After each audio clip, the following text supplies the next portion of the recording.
आइए मित्रों, आज हम बंगाल चुनाव को समझने का कुछ प्रयास करते हैं।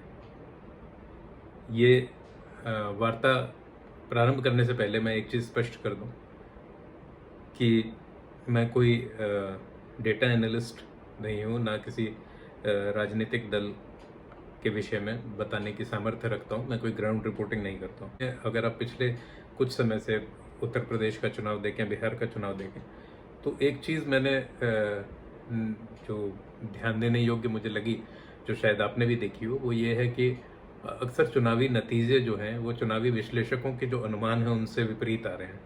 और इसका कारण मुझे ये लगता है कि हम चुनाव को गणित मान रहे हैं, किंतु ऐसा होता नहीं है।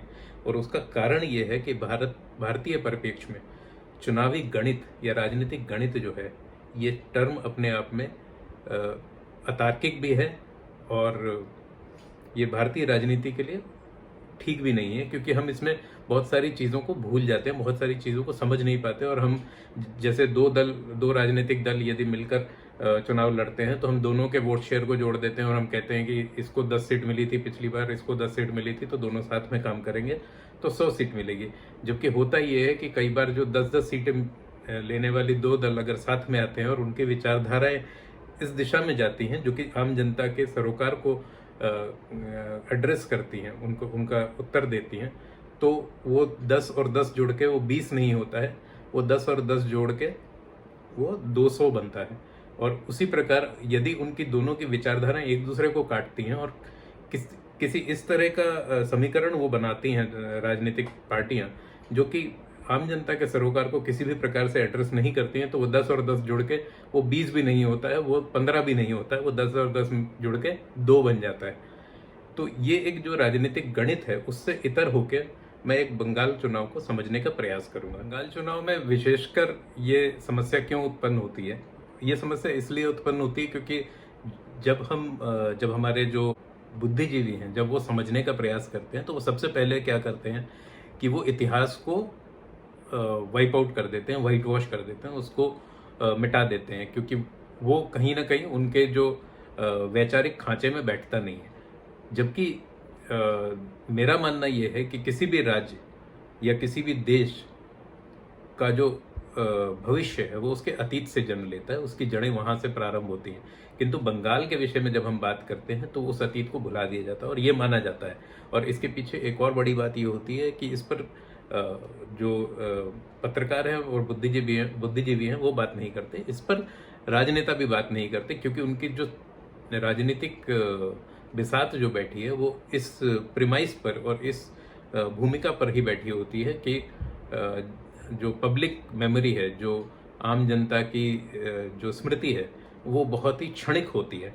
और वो ये मानते हैं कि जनता सब कुछ भूल गई होगी। जनता यदि आज ममता बनर्जी सरकार वहाँ पर खड़ी होकर ये कहती है कि मैं लोकतंत्र के लिए मैंने पूरे जीवन भर संघर्ष किया, तो जनता ये भूल जाती है कि ममता बनर्जी कांग्रेस में, यूथ कांग्रेस में रादर, जो कि आपातकाल के समय कांग्रेस का सबसे ज़्यादा तानाशाही और खतरनाक ऑर्गन रहा था, अंश रहा था, उसकी सदस्य हुआ करती थी। जेपी जब बंगाल पहुंचे थे, उनको रोकने के लिए ममता बनर्जी ने किस प्रकार के प्रदर्शन किए थे उस समय के लोग बता सकते हैं।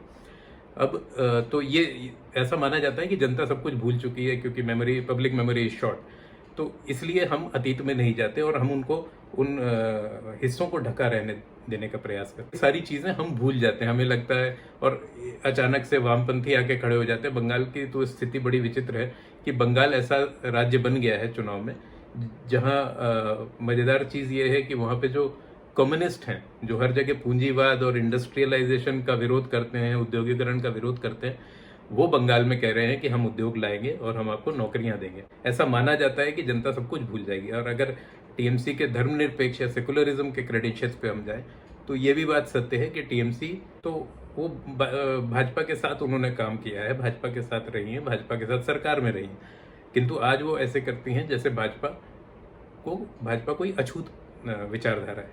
तो ये सारी चीज़ें इस पर ही आधारित होती हैं कि हम अतीत की बात ना करें, हम इतिहास की बात ना करें, ताकि जनता ये सब भूल जाए। और ऐसा कई बार संभव भी होता है। बंगाल के संदर्भ में अगर हम देखें तो बंगाल का जो वैचारिक अनुसंधान या वैचारिक शोध जो कहा जाता है, जो विचार जो बंगाल से निकल के आते हैं, वो विशेषतः एक वर्ग से आता है जिसे भद्रलोक कहा जाता है। ये एक बुद्धिजीवी वर्ग है।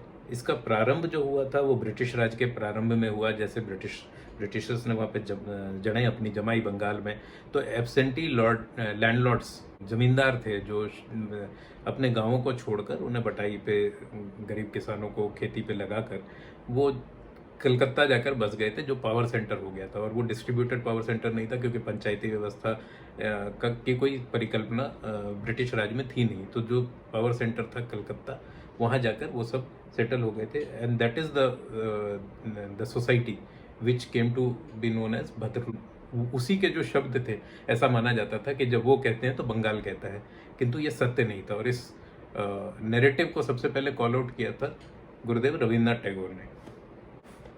तो ये जो एक वर्ग जो बना, जिसको जो बाद में कम्युनिज्म के प्रभाव में आके शैम्पेन सोशलिस्ट कहलाए, तो ये जो वर्ग है जो कहता ओ Sonar Bangla, don't touch it, it is different from other places, ये वही नैरेटिव है जो कश्मीर में रहा कि कश्मीरियत सबसे अलग है, हमें अलग छोड़ दो, हमें मत छुओ, हमारे यहाँ मानवीय आवश्यकताएं नहीं है, हमारे यहाँ भूख नहीं है, हमारे यहाँ गरीबी नहीं है।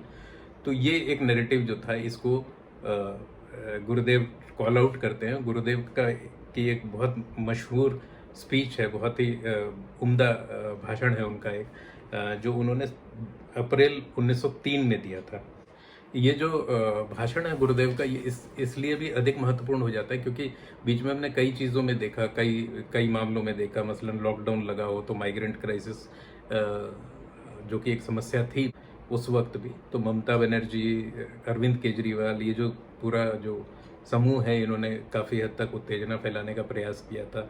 एक संवैधानिक पद पर रहते हुए एक तरह से हिंसा का आह्वान किया था, किंतु ये सफल क्यों नहीं हुआ, ये इस तथ्य का भी उत्तर गुरुदेव के इस स्पीच में, इस भाषण में हमें मिलता है। गुरुदेव कहते हैं कि to bear with every inconvenience for not deviating from the code of conduct, to face utmost difficulties, to protect the community, to sacrifice life for the cause of dharma were easy thing to do then. A reserve of mighty power that calmness contains still exists in Bharatvarsha. We do not know it ourselves. हमारे अंदर एक सामर्थ्य है शांति की। जब सब कुछ उल्टा पुल्टा होता है, जब बहुत कठिनाइयाँ होती हैं, उस वक्त भी भारतवर्ष में एक सामर्थ्य है शांत बने रहने की, धीर गंभीर बने रहने की और अपने धर्म के मार्ग पर चलने की। आपने देखा होगा वो लंबी लंबी कतारें जो थी डिमोनेटाइजेशन में हो, या सैकड़ों किलोमीटर तक पैदल चुपचाप चलने वाले जो श्रमिक थे कोरोना क्राइसिस में, वो डगमगाते नहीं हैं। जब उनको राहुल गांधी एक करोड़ों की एसयूवी में जाकर 2000 रुपये निकालते हैं और फटी हुई जेब दिखाते हैं, वो उससे उत्तेजित नहीं होते। और ये जो एक बुद्धिजीवी वर्ग है, जिसे परसाई जी टिटहरी कहते थे, जो अपने पाँव ऊपर करके जो पक्षी सोता है और ये मानता है कि यदि आकाश कभी गिरे तो वो उसे अपने पाँव पर थाम लेगा, तो इस बुद्धिजीवी वर्ग को सिरे से खारिज करते हुए गुरुदेव आगे कहते हैं, When the occasion would arise again, it would be this power, firm in its commitment, this power emanating from the Bharatvarsha that is poor, that is ill-clad, without adornment, without words, would rise again and extend its reassuring hand to Bharatvarsha. और तब वो कहते हैं कि जब कभी ऐसा अवसर आएगा, कठिनाई का अवसर आएगा, उस वक्त यही जो शक्ति है, जो अपने विश्वास में अटल है, यह शक्ति जो उस भारतवर्ष से निकलती है जो निर्धन है, जो वस्त्रहीन है, जो आभूषणहीन है, जो शब्दहीन है, वही भारतवर्ष से जो शक्ति निकलती है वही उठेगी और वो अपना मदद का हाथ, सहायता का हाथ भारतवर्ष की ओर बढ़ाएगी। बुद्धिजीवी वर्ग है, उसके विषय में गुरुदेव कहते हैं, the English jackets, the furniture from English shops, the perfect imitation of the way of speaking of English teachers would not survive and would be of no use at all. अर्थात गुरुदेव कहते हैं कि जो अंग्रेजी वस्त्र हैं, अंग्रेजी रहन सहन है, जो अंग्रेजी सामान है, जो अंग्रेजी शिक्षकों की नकल से बनाया हुआ अभ्यास है, वो बचेगा नहीं और वो किसी के काम नहीं आएगा, वो भारतवर्ष के काम नहीं आएगा। अवसर होगा तो जो हमारे देश के जो निर्धन हैं वही भारत की रीढ़ बनकर खड़े होंगे, जिसके बारे में गुरुदेव कहते हैं, him that in total indifference we are not even looking at, वो जिसे हम अपनी उपेक्षा में देखते भी नहीं हैं, whom we are not even trying to understand and know, जिसे हम जानने और समझने का प्रयास भी नहीं करते हैं। And sitting by the window of English school, और अंग्रेजी विद्यालयों विश्वविद्यालयों की खिड़कियों में बैठकर even the glimpse of whose unadorned appearance is making our earlobes red with embarrassment, और जिनके वस्त्रहीन अवस्था को देखकर जब हम अपने अंग्रेजी विद्यालयों की खिड़कियों से जब उन्हें हम देखते हैं तो हम लज्जित हो उठते हैं। We are turning away our faces in shame, और हम अपने मुख को मोड़ लेते हैं शर्म के मारे, लज्जा के मारे। It is he that represents true eternal Bharatvarsh, और वही है जो एक इटर्नल सनातनी भारतवर्ष का वास्तविक प्रतिनिधि है। उस प्रतिनिधि को भूलकर हम राजनेताओं से, दलों के कार्यकर्ताओं से बात करते हैं और उसके आधार पर हम चुनावों का विश्लेषण करते हैं। यही एक कारण है कि हमारे अधिकांश विश्लेषण जो हैं वो गलत निकलते हैं। बंगाल चुनाव में आप देखें तो भाजपा की गिनती 100 से शुरू हुई, कई जगह 90 से शुरू हुई, और वो आज 110 120 होते होते आज जो प्रिडिक्शन किए जा रहे हैं, जो कयास लगाए जा रहे हैं, वो ये है कि भाजपा एक कंफर्टेबल मार्जिन से लगभग 160 सीट लेकर जीतेगी। तो पहली चीज़ तो ये जो गुरुदेव कह रहे हैं कि ये जो वाणी है, ये जो स्वर है, ये कहाँ से निकलेगा।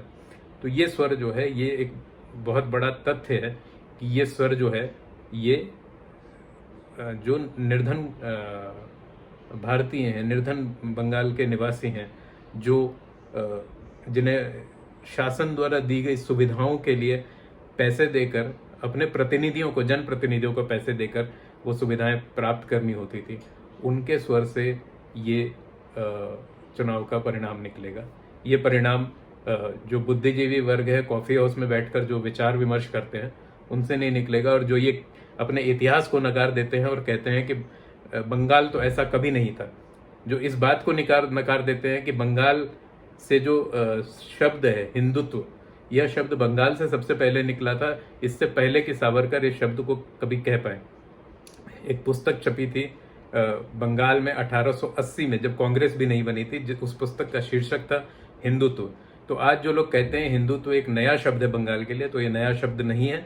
और जो विभाजन का जो भय है और विभाजन का जो कष्ट है, बंगाल ने बाकी किसी भी भाग के, भारत के किसी भी भाग से पहले इसे महसूस किया। तो 1905 में लॉर्ड कर्जन ने बंगाल का विभाजन किया। इस विभाजन का परिणाम ये हुआ कि इसका विरोध जो है पूरे भारतवर्ष में हुआ, और अंततः अंग्रेज़ों को ये विभाजन का जो निर्णय है अपना वापस लेना पड़ा। परंतु तथ्य ये है कि यह विभाजन जो है भारत के लिए एक तरह से पहला अलार्म था। तो ये भारत का पहला अनुभव था जब भारत को या भारत के किसी हिस्से को धर्म के आधार पर बांटा गया। तो यह कहना बिल्कुल अनुचित है कि बंगाल ने इस प्रकार का विभाजन या इस प्रकार की धर्म पे आधारित ध्रुवीकरण बंगाल ने देखा नहीं। बंगाल ने देखा 1905 में, और 1913 में बंगाल ने उस विभाजन को नकारा, और उसमें भी बंगाली आइडेंटिटी से बढ़कर एक भारतीयता के साथ, भारतीयता के विचार के साथ बंगाल खड़ा हुआ। इसमें कोई दो राय नहीं है। और आज जो वामपंथी विचारधारा के लोग हैं या जो पत्रकार हैं, विशेषतः वामपंथी पत्रकार जो हैं, वो इस बात को नकार देते हैं। तो वो कभी एक बंगाली आइडेंटिटी की बात करते हैं, बंगाली पहचान की बात करने लगते हैं, इनसाइडर आउटसाइडर की बात करते हैं, और कभी वो ये कहते हैं कि बंगाल में तो धर्म का कोई मतलब ही नहीं था और कोई मुद्दा ही नहीं था। ऐसा नहीं है। बंगाल की एक सांस्कृतिक पहचान रही है, और बंगाल के लोग इस सांस्कृतिक पहचान के प्रति काफ़ी हद तक अवेयर रहे हैं। और यदि आप कहें कि वो सांस्कृतिक पहचान कहीं ना कहीं उर्दू के साथ या अरब अरब संस्कृति के साथ जुड़ के चलती है, तो ऐसा कभी भी नहीं था। ये एक मिथ है जो लोगों के द्वारा फैलाया गया है। बंगाल की अपनी संस्कृति है, चाहे बंगाल के हिंदू हों या मुस्लिम हों, वो उस संस्कृति के साथ जुड़े रहे हैं, उस संस्कृति को मानते रहे हैं। अगर हम देखें तो 15वीं-16वीं सदी में बंगाल में जो इस्लामिक जो वहाँ के शासक थे, वो महाभारत और रामायण का अनुवाद करवाते रहे हैं। तो उन्हें भी इस तथ्य का ज्ञान था कि जिस भूमि पर वो शासन कर रहे हैं उस भूमि की अपनी एक संस्कृति है और उस संस्कृति का उन्हें सम्मान करना चाहिए। जो एक तथ्य है जो आज के आधुनिक जो तथाकथित धर्मनिरपेक्ष जो नेता हैं वो उस तथ्य को भूल चुके हैं। उन्हें लगता है कि धर्मनिरपेक्षता के नाम पर वो अगर भारतीय संस्कृति का दमन करेंगे तो यही एक मार्ग है जिसके द्वारा वो अपने आप को मजबूत कर सकते हैं। तो ये जो एक तथ्य है तो बंगाल के अपने जख्म है और ये भारत के लगभग हर राज्य की यही कथा है और हर जगह ब्रिटिश राज में या उसके पहले के इतिहास के जो जख्म हैं वो छिपा कर रखे गए हैं, किंतु अगर आप एक घाव को ढक के रखेंगे तो उसमें मवाद भर जाता है और वो धीरे धीरे आज नहीं तो कल वो निकल कर आता है। तो ये स्थिति हर राज्य में रही है और इसे वामपंथी इतिहासकारों ने, बुद्धिजीवियों ने इस तरह से ढका है कि वहाँ तो ऐसा कभी था ही नहीं, तो इस प्रकार से उसे ढका गया है। किंतु वो जो एक अंडरलाइंग है, एक ज़मीन के अंदर जो एक दर्द की नदी जो बहती है, वो नदी जो है वो बह रही है, निरंतरता के साथ बह रही है। और वही नदी ऐसे किसी भी अवसर पर जब सत्ता परिवर्तन का अवसर होता है तो ये उभर कर आती है। यही चीज़ बंगाल में हो रही है जिसे अभी तक हम नकार रहे थे। अब दूसरी चीज़ जो कही जाती है कि बंगाल में जो है वो राजनीति हो रही है जाति की। अब ये जाति की राजनीति नहीं है। अगर हम नीचे देखें, अंदर उसमें जाकर देखें तो ये जाति की नहीं है, ये उस धर्म की राजनीति है जिस धर्म का भाग वो जातियां थीं जब वो बांग्लादेश में बट गई और बांग्लादेश में रह गई। और ये उस धर्म की या उस जाति की का दर्द है जो आज निकल कर आ रहा है, जिसे हमने ढक दिया था। हमने कहा था नहीं, कोई भेद नहीं होता, तुम्हारी कोई पहचान नहीं है। चूंकि तुम्हारी कोई पहचान नहीं है तो उस पहचान के कारण हुआ दर्द जो है वो निरर्थक है, क्योंकि दो ही पहचानें होती हैं। एक होता है सर्वहारा, दूसरा होता है बुर्जुआ, जो कि एक वामपंथी विचारधारा थी वर्ग संघर्ष की। तो उसके अंदर सब कुछ दबा दिया गया और ये माना गया कि सब लोग सब कुछ भूल चुके हैं। तो आज के जो बड़े बड़े पत्रकार हैं वो उठकर आते हैं, वो इस बात को पूरी तरह नकार देते हैं कि जो 10,000 लोग मरी झापी में मरे वो कहाँ गए, या उनके जो परिवारजन हैं वो कहाँ गए। वो कहीं तो बंगाल में ही हैं। क्या उनका दर्द समाप्त हो गया? क्या उन्हें ये दुर्घटना याद नहीं है कि किस प्रकार मरी झापी जो द्वीप था कलकत्ता से महज 75 किलोमीटर दूर, वहाँ पर जो विस्थापित आए थे बांग्लादेश से, और बांग्लादेश से वो क्यों आए थे? धर्म के कारण, क्योंकि उनका धर्म जो था वो उस नए बने इस्लामिक राष्ट्र में स्वीकार्य नहीं था। इस वजह से वो आए और तमाम प्रकार की हिंसा झेल कर आए और वो ये सोच कर आए कि भारत उनकी मातृभूमि है और भारत को उन्हें शरण देनी चाहिए, जो कि महात्मा गांधी ने भी कहा था, जो कि सीएए में जिसका प्रावधान है। उस सीएए का विरोध करके जो विपक्षी दल है, जो भाजपा के विपक्षी दल हैं, वो ये सोचते हैं कि हमें सरकार बनाने का या सत्ता में आने का अवसर मिलेगा। तो आप क्या समझते हैं कि उन के जो वंशज हैं, जो 10,000 लोग मरी झापी में मारे गए, मैं सभी दर्शकों से अनुरोध करूंगा कि आप मरी झापी के बारे में पढ़ें, जहां 10,000 लोग मरे। परंतु आप देखें ये 10,000 लोग वहाँ पे रातों रात समाप्त कर दिए गए। तो उनके जो परिवारजन हैं, उनके जो मित्रगण हैं, उनके जो संबंधी हैं, उनके जो वंशज हैं, क्या वो साफ हो गए? वो कहीं तो हैं। और वो आज जब बंगाल की भूमि को परिवर्तित होते देखते हैं तो क्या उन्हें चिंता नहीं होगी इस विषय में? जब वो आज देखते हैं कि अभी एक टीवी डिबेट में एक पत्रकार हैं, उन्होंने इस बारे में बताया कि एक क्षेत्र है कमलगाछी, वो क्षेत्र, वो महिला पत्रकार हैं, वो काफ़ी पुरानी पत्रकार हैं, वो कह रही थी उस क्षेत्र का नाम अब तमाम रिकॉर्ड्स में कमल गाजी हो गया, और वो कह रही थी अगर ऐसे ही चलता रहा तो वो कमाल गाजी हो जाएगा। तो जब ये परिवर्तन हो रहे हैं आपके गिर्द के समाज में, तो क्या उनसे आप प्रभावित नहीं होंगे? और अगर आप प्रभावित होते हैं तो आपको कहा जाएगा कि आप ध्रुवीकरण की राजनीति के शिकार हो रहे हैं। तो ध्रुवीकरण की राजनीति के शिकार होने से बचने का, जब एक पक्ष ध्रुवीकरण की ओर बढ़ रहा हो, दूसरा पक्ष नहीं बढ़े, तो उसके लिए तो फिर एक ही नियति बचती है कि वो समाप्त हो जाए। तो अगर एक पक्ष ध्रुवीकृत हो रहा है, दूसरा पक्ष भी ध्रुवीकृत होगा, तभी एक संतुलन बैठेगा और समाज एक संतुलन में रहेगा। तो ये एक तथ्य है, इसको नकारा नहीं जा सकता है। इसके अलावा एक ही परिणाम है कि एक पक्ष जो है वही सबको एनगल्फ कर जाएगा और वो कमलगाछी का कमालगाजी भी हो जाएगा और आप और हम कुछ नहीं कर पाएंगे। तो ये सब जो छोटे छोटे भय हैं, छोटी छोटी जो चिंताएं हैं, जिन्हें एक प्रबुद्ध वर्ग जो है उसे वाइट वॉश कर देता है और कहता है ऐसा तो बंगाल कभी था ही नहीं, तो वो जो है उसके कारण हम बंगाल के चुनावों को नहीं समझ पा रहे हैं। और यही जो भय हैं, यही जो चिंताएं हैं, यही जो संदेह हैं, ये जो ध्रुवीकरण है, अब ये ध्रुवीकरण एक दिशा में होता है तो वो सब धर्मनिरपेक्ष होता है, दूसरी दिशा में होता है जो कि एक रिएक्शनरी रिस्पॉन्स है। एक समाज जो है 30% समाज अगर एक साथ जुड़ जाता है और एक ही पक्ष में वोट देता है तो ये अवश्यंभावी है कि बाकी 70% समाज बटने के बजाय वो एक संग जुड़ जाएगा। और खासकर जब उसके पास स्मृतियां हैं, पहले बंग भंग की, दूसरे विभाजन की, तीसरे मरी झापी और 1960 से लेकर 71 के बीच के जो जनसंख्या पलायन की बांग्लादेश से, तो उनकी वो अपने साथ अपनी जो नाइटमेयर्स लेकर आए हैं वो सब उन्होंने सुना है, उन्होंने देखा है, उनके साथ उनके रिश्ते रहे। तो आप ये सोचें कि वो ध्रुवीकृत नहीं होगा और वो सड़क, बिजली, पानी के आधार पर वोट देता रहेगा कि मेरे क्षेत्र में एक नया गमला लग गया तो इसलिए मैं इसे वोट दूं, तो ऐसा नहीं होगा। क्योंकि वो भी समझता है कि आज एक गमला लग गया, लेकिन वो क्षेत्र का नाम कल बदल जाएगा, उसकी सांस्कृतिक पहचान कल बदल जाएगी, उसकी विरासतें मिटा दी जाएंगी, तो वो अपना जवाब देगा।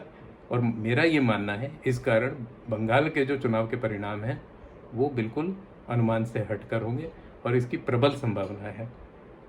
ये जो पोलस्टर्स होते हैं वो बेहतर बता पाएंगे, किंतु इसकी मुझे लगता है इसकी प्रबल संभावना है कि बंगाल में भाजपा की सरकार आएगी। और इंडिकेटर है जो बहुत बड़ा इंडिकेटर है जिसको हम अक्सर इग्नोर कर देते हैं, और ये चुनाव के जो पहले से जो सर्वेक्षण हो रहे थे तब से हम कहते थे कि इतने लोग जो हैं अनडिसाइडेड हैं, ये तो they are actually not undecided. Indian people और any people for that matter are not so stupid that there is such ground changing opportunity and they will be undecided about the things. They are not undecided, they just don't want to tell you, और वो इसलिए नहीं बता रहे हैं। और ये स्थिति जो है बंगाल के लिए अनपैरेलल्ड है और ये बंगाल की ज़मीनी हकीकत को बताती है कि पिछले जो 10 वर्षों में और उसके पहले के 34 वर्षों में जिस चीज़ को मेन स्ट्रीम कर दिया गया, जिसे हम आज हमारे एडिटोरियल्स में हम उछल कर कहते हैं, हम कहते हैं she is a street fighter. It's not a bloody street fight, it is a democracy. यहाँ आपको सड़कों पर नहीं लड़ना है, यहाँ आपको अपनी योजनाओं के आधार पर लोगों के दिल जीतने हैं।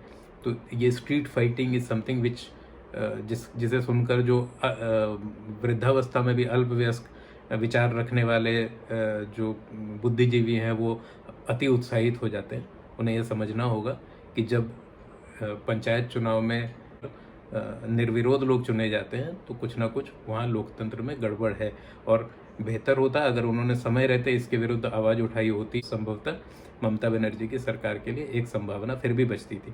किंतु ये जो नहीं कहता है, जो चुप रहता है, वो उसे अगर आप इग्नोर करते हैं तो यह बहुत बड़ी भूल कर रहे हैं। और इस बारे में मैं यहीं पे इसी के साथ गुरुदेव की एक बात के साथ इस वार्ता का अंत करता हूँ।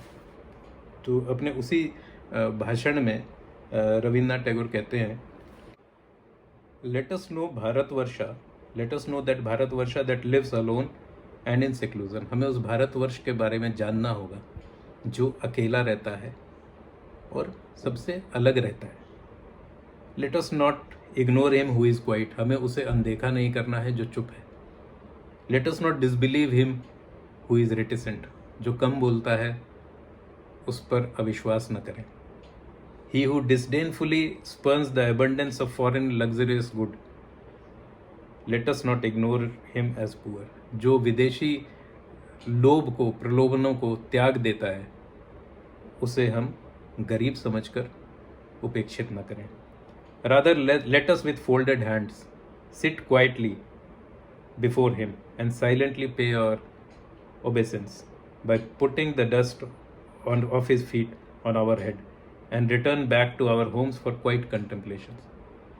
उसके चरणों से जो धूली है वो लेकर हम अपने माथे पर लगाएं और अपने घर जाएं और जाकर इस पर विचार करें। ये कहते हैं गुरुदेव रविंद्रनाथ टैगोर।